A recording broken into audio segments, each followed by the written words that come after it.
打喷嚏、流鼻水，秋冬最怕染上感冒，但今年新冠肺炎还没走，又有新病毒来搅局。 Over the last 10 days, we've had over 100 kids that have come in with RSV into our system, which is really unprecedented. 所谓的 RSV 就是呼吸道融合病毒，症状其实类似感冒，包括像是流鼻水、食欲不振、咳嗽、打喷嚏以及发烧。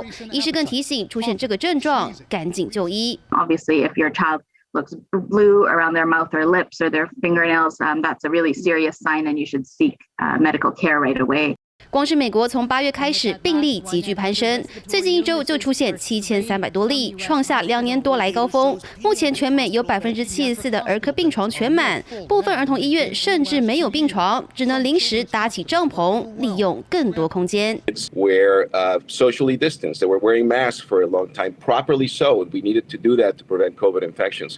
But now these viruses are capturing a population that is completely not used to them. 由于过去2年戴口罩、保持社交距离，让孩童免于染上新冠病毒的同时，却让身体免疫力对其他病毒下降。为了不让 RSV 病毒趁虚而入，像是勤洗手、消毒环境以及不共享物品等，一样是预防准则。 Vast majority of children who get this will not need hospitalization, will not get that sick. 随着疫情政策松绑 ，RSV 感染个案陆续涌现。